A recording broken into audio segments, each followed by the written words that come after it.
मेहरबानी करके सब नारे इन्नल्लाह मलाइकतहु युसल्लूना अलन नबी या अय्युहल्लज़ीना आमनू सल्लू अलैहि व सल्लिमू तस्लीमा अल्लाहुम्मा सल्लि अला सय्यिदिना शफ़ीना मौलाना मुहम्मद व अला आलि मुहम्मद बारिक व सल्लिम सल्लल्लाहु अलैहि। मोहतरम हज़रात, वक्त बहुत कम दिया गया। मैंने जो अभी आयत पढ़ी, इन्नल्लाह व मलाइकतहु युसल्लूना अलन नबी, कि बेशक मैं, अल्लाह कह रहा है कि बेशक मैं और मेरे फरिश्ते दुरूदो सलाम पढ़ते हैं नबी पर।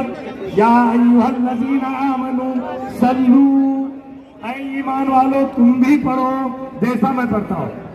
और मेरे नबी की शान में, जिसके लिए ये दुनिया बनाई गई, ये कमीने, ये नाखल्फ, जिसको कुछ आता नहीं, ढोंग कर रहा, ढोंगी बाबा, मेरे नबी की शान में अगर गुस्ताखी करता है तो लोग तो देख ही लेंगे, लेकिन खुदा का निजाम है, जो उसके महबूब को तकलीफ देता है उसको खुदा चैन नहीं लेने देता। मेरे मोहतरम बुजुर्ग दोस्तों, और ये क्यों हो रहा है मैं आपको बताऊं।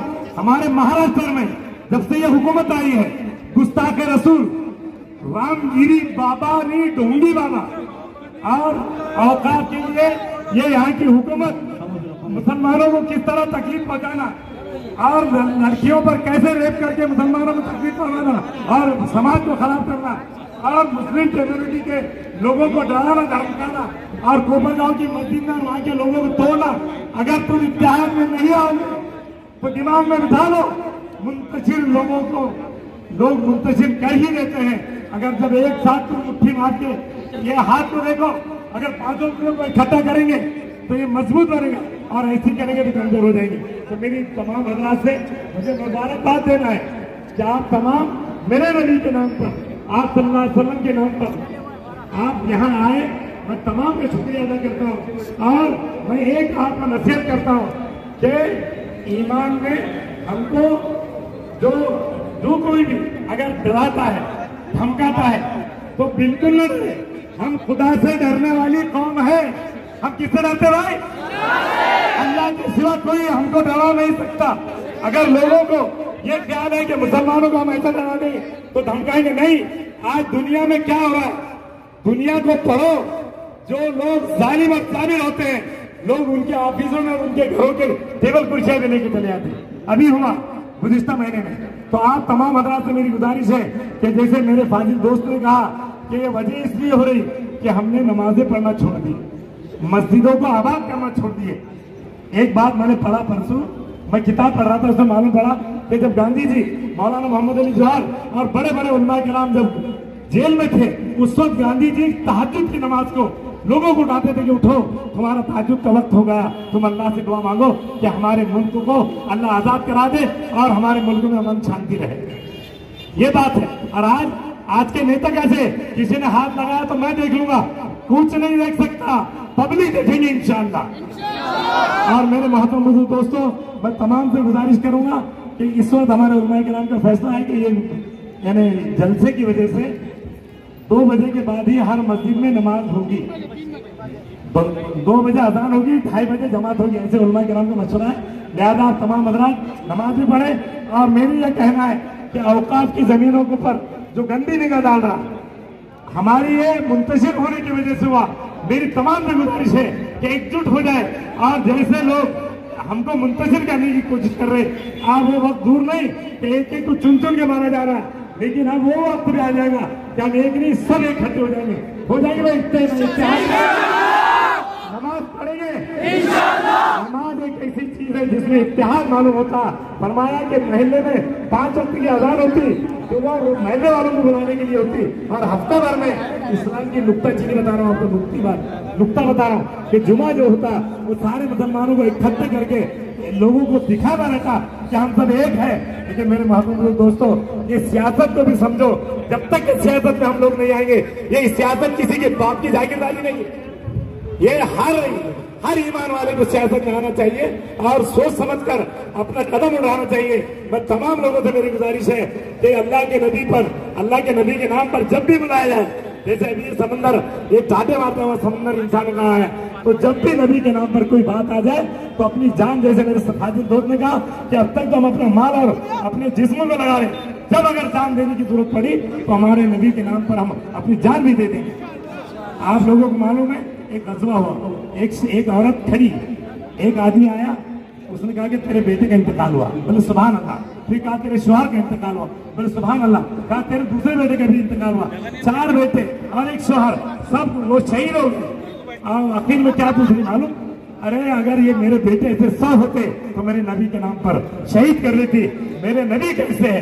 उन्होंने कहा नबी अच्छे हैं। तो मेरे मोहतरम दोस्तों, नबी के लिए लोगों ने कितनी कुर्बानियां दी।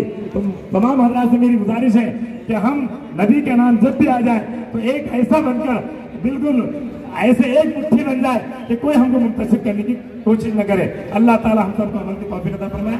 वाक़ई अल्हम्दुलिल्लाह रब्बिल आलमीन। नारे तकबीर, नारे तकबीर, दुरूद शरीफ पढ़ो, सल्लल्लाहु अलैहि वसल्लम, सल्लल्लाहु अलैहि वसल्लम, सल्लल्लाहु अलैहि वसल्लम, सल्लल्लाहु अलैहि वसल्लम, सल्लल्लाहु अलैहि वसल्लम, सल्लल्लाहु अलैहि वसल्लम। हमारे प्यारे नबी के शान में गुस्ताखी फरमाने वाले उस माठोंगी का तो हम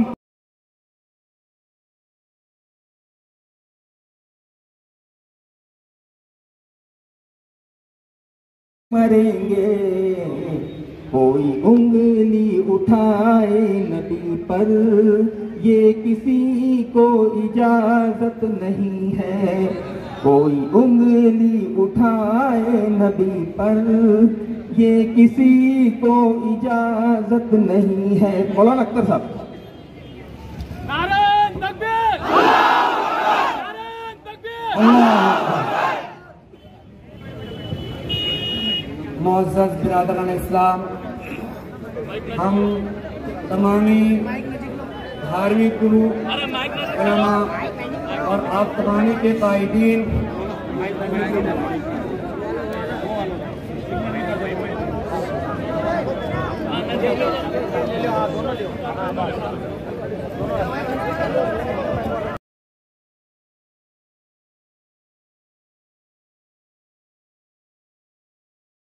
अल्हम्दुलिल्लाहि रब्बिल आलमीन वस्सलातु वस्सलामु अला मन ला नबिय्य बअदह मुहम्मदिन व अला आलिहि व सहबिहि अजमाइन। अऊज़ु बिल्लाहि मिनश शैतानिर रजीम। बिस्मिल्लाहिर रहमानिर रहीम। लक़द कान लकुम फी रसूलिल्लाहि उस्वतुन हसनह। सदक़ल्लाहुल अज़ीम। सबसे पहले बात शुरू करने से पहले आप तमामी की ताजदार मदीना मोहम्मद रसूलुल्लाह सल्लल्लाहु अलैहि वसल्लम से सच्ची पक्की मोहब्बत के मंजर को देखते हुए दिल में अपने लिए शर्मिंदगी महसूस कर रहा हूँ कि कई हफ्ते गुजर गए हैं और कई दिन गुजर चुके हैं कि ताजदार मदीना मोहम्मद रसूलुल्लाह सल्लल्लाहु अलैहि वसल्लम की शान में गुस्ताखी की गई है। और हम उलमाए किराम ने और जिन लोगों को हम अपने कायद समझकर आज तक कुर्सियों पर बिठाए हैं, इन्होंने अपनी कुर्सियों के दबदबे में और बाद लोगों ने अपनी लापरवाही में इस मोर्चे को ताख़ीर की है। ठीक है, सही ताख़ीर, सुबह का भटका हुआ शाम में घर आए तो उसको भटका हुआ नहीं कहा जाता है। अल्हम्दुलिल्लाह, ये सरजमीन जानती है कि हम मोहम्मद के वो जीवाले हैं जिन्होंने मोहब्बत और प्रेम के खातिर, अमन और शांति के खातिर इस धरती पर जो कुर्बानियाँ दी हैं उससे हम फरामोश नहीं कर सकते हैं। हम उन हुक्मरानों से कहना चाहते हैं जिन्होंने रामगिरी पर बजाय ऑब्जेक्शन लेने के उसकी हौसला अफजाई की है और ये कहा है कि उसके बाल को भी बेकार, उसके बाल को भी धक्का नहीं लगाया जा सकता। अरे गद्दारों, आपने हमारे ऑटो से खेला है, आपने हमारे जज्बात से खेला है। आप जाकर हमारी तारीख को उठाकर देखिए, 200 साल तक सूरज गुरूब नहीं होने वाली हुकूमत ने जब हमसे ललकारा है तो हमने अपने खून की नदियों को बहाकर इस हिंदुस्तान के सरजमीन को सींचा है। अगर आपने हमारी जज्बात को ललकारा, हमारी हमीयत को ललकारने की कोशिश की है तो याद रखिए, जिस तरह से आज एक निकम्मी हुकूमत लेकर आप इक़्तिदार पर बैठे हुए हैं, एक लंगड़ी हुकूमत लेकर आप इक़्तिदार पर बैठे हैं, अगर आपने हमसे खून की बाजी मांगी है इस हिंदुस्तान को सीखने के लिए, यकीनन हम खून की बाजी दे देंगे। आपने सर मांगा है तो सर देंगे, 1857 के अंदर हिंदुस्तान के ऊपर उन लोगों ने कब्जा किया है जिनकी हुकूमत में सूरत गुरूब नहीं हुआ करता था। उस वक्त हिंदुस्तान हमसे कहा कि मुसलमानों तुम्हारे सरों की जरूरत है, मुसलमानों तुम्हारे खून की जरूरत है। उस वक्त 2 लाख मुसलमानों ने 1857 के नजराने को पेश किया है। महज हिंदुस्तान की मोहब्बत में, महज इस धरती की मोहब्बत में। लेकिन याद रखे, अगर आप नबी की रिसालत पर खुशनुमाई करेंगे और आप भेदभाव करेंगे तो आप वक्त भी देखेंगे जैसे आज आप लंगड़ते हुए चल रहे हैं। इंशाल्लाह माजी में हम बताएंगे कि हमारी इत्तेहाद में वो ताकत है कि आज हमने आपको लंगड़ा होने पर मजबूर कर दिया है। कल नबी की मोहब्बत में आप अगर हमारा ताउन नहीं करेंगे, नबी की मोहब्बत में हमारे साथ नहीं देंगे तो याद रखें हम उस शेर के साथ आपको दावत देना चाहते हैं। सरफरोशी की तमन्ना अब भी हमारे दिल में है, सरफरोशी की तमन्ना अब भी हमारे दिल में है।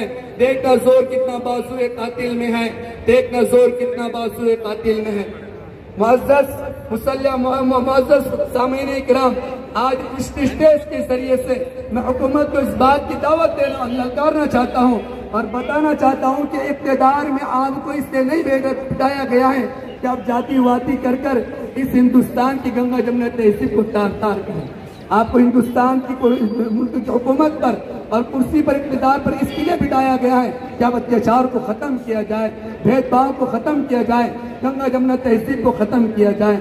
आज नामूस रिसालत पर आपने उंगली उठा, आपने जुबान दराजी की है और आपने उसको बजाय गिरफ्तार करने के, बजाय उसके ऊपर एफआईआर दर्ज होने के, बजाय उसको जेल के सलाखों के डालने के, आप उसके सीना, आप उसके शाना बाशाना खड़े रहकर उसकी हिमायत करते हैं। याद रखो, अगर आपने इसी तरह चाल चली है, वक्त दूर नहीं है जिस वक्त हम हिंदुस्तानी हुकूमत, हिंदुस्तानी कानून के दायरे में अपना वोट लेकर आपके बूथ पर आएंगे, उस वक्त हम बताएंगे कि हम नबी की मोहब्बत में वोट क्या जाने भी कुर्बान करने वाले हैं, नबी की मोहब्बत में वोट क्या हम खुद भी कुर्बान करने वाले हैं। लिहाजा आर्टिकल 153 के तहत 153 के तहत हमारी कोई आज़ादी दी गई है कि जहाँ कहीं अत्याचार किया जाए, धार्मिक गुरोह पर, धार्मिक स्थान पर अमुश्तमाई की जाए, कानून के तहत ये कायदा बनाया गया है कि उस शख्स को 3 साल की जेल के अंदर ठोस दिया जाए। आप क्यों संविधान पर पाबंद, आप क्यों संविधान पर अमल नहीं करते हो, क्यों आप दस्तूर पर अमल नहीं करते हो, आप ये जातिवादी हमला तो क्यों खत्म नहीं करते हो, आप अपनी हुक्मशाही क्यों चलाते हो। मेरे मोहतरम बुजुर्गों, दोस्तों, हम हुकूमत से बात कहना चाहते हैं कि हुकूमत को हमने संविधान से देखना चाहे, प्रशासन से भी अपील करते हैं कि आप अपने तमाम उसूल और ज़ाब्तों को प्रशासन के साथ करने की फिक्र करें। मुअज़्ज़ज़ सामीन किराम, हम हुकूमत से ललकार कर कहते हैं, आज आपने रामगिरी को गिरफ्तार नहीं किया और हमारे जज्बात से खेलने की कोशिश की तो याद रखो, हमारे पुरखों ने हमारे को तरीके बताए हैं। कभी तो भूख हड़ताल करके हमने अपने हक को हासिल करने की फिक्र की है। और सलाम करते हम नांदेड़ के उन नौजवानों को जिन्होंने किसी इदारे से हाफिज़ कुरान होकर अपने लिए 3-4 दिन कर 4 दिन तक हड़ताल की है, भूख हड़ताल की है। अगर आपने हमारे इस परचम, हमारी इस आवाज़ को पार्लियामेंट ने, हमारी इस आवाज़ हुकूमत ने अगर कबूल नहीं किया तो याद रखें हम भूख हड़ताल भी करेंगे इंशाल्लाह। फिर हमारे हुकूमत हमको बताया कि जेल भरो आंदोलन की जाए। हम इंशाल्लाह नबी की मोहब्बत में, नबी की रिसालत को बरकरार करने के लिए आपके इक़्तिदार पर आकर हम सबके सब के लिए जेल की सलाखों को मंजूर करेंगे। वो तारीख हमारी शाहिद है जहाँ पर हमने 2.5 साल तक जेल की सोबतों को बर्दाश्त किया है। वो मालदा की जेल आज भी मौजूद है जो बताती है कि नबी की मोहब्बत में, नबी की मोहब्बत में, धर्म की मोहब्बत में और इस हिंदुस्तान की मोहब्बत में हमने जेलों को भी सलाम पेश किया है। वहाँ पर 2.5 साल तक सोबतें बर्दाश्त की है। नीस हुकूमत से अपील करते हैं कि हमारे इस प्रोग्राम को जो हमने रखा है हुकूमत इसको जो है तो पाए तकमील तक पहुँचाने की फिक्र करे। रामगिरी को सख्त से सख्त कानूनी कार्रवाई करके उसको गिरफ्तार करने की फिक्र करे। नीस और एक मुद्दा ये भी है कि हमारे हिंदुस्तान के अंदर जगह जगह रेप गैंग हो रहा है। हमारी बहनों को रेप गैंग के करके उनकी इज्जतों से खेला जा रहा है। मेरे सामीन किराम और मेरे हिंदुस्तानी भाइयों, आज हुकूमत ललकार कर कहती है कि सबका साथ सबका विकास। हुकूमत ललकार कर कहती है कि मेरी प्यारी माँ और बहनों, मेरी प्यारी माँ और बहनों, जब हमारी बहन के साथ अत्याचार किया जाता है, जब 6 लोग 7 लोग कलकत्ता के हॉस्पिटल के अंदर हमारी बहन के साथ रेप कर लेते हैं, जब जब यूपी की कई बहनों के साथ अत्याचार किया जाता है, उनका रेप किया जाता है, उस वक्त हमारे हुक्मरान ये काम मौजूद होते हैं। मैं उन हुक्मरानों से दरख्वास्त करता हूँ कि लाडली बहन के नशे में आपने 3-3 हज़ार रुपये डाले हैं, ठीक है, आपका अपना ज़ाती मामला है, लेकिन हमारे को तुम्हारी ये लालच की जरूरत नहीं है। आप हमारी उन बहनों की इज्जत की हिफाजत कीजिए, उनकी इज्जत की हिफाजत कीजिए। उनकी इज्जत को हिफाजत करना आपका अखलाकी फरीज़ा है, बल्कि जिम्मेदारी है। आप उसको भी जो तो ख्याल करने की फिक्र करें। बस मैं इसी के ऊपर अपनी बात को ख़त्म करना चाहता हूँ। आखिर में नबी की शान में एक मैं अकीदत पेश करता हूँ। मुश्किल के रास्ते आसान हो गए, मुश्किल के रास्ते आसान हो गए, दुश्मन देखकर हैरान हो गए। मुश्किल के रास्ते आसान हो गए, दुश्मन देखकर हैरान हो गए। रखा था जब कदम मेरे नबी ने दुनिया में, रखा था जब कदम मेरे नबी ने दुनिया में, पत्थर भी कलमा पढ़कर मुसलमान हो गए, पत्थर भी कलमा पढ़कर मुसलमान हो गए। इससे आगे मैं दावत दूंगा।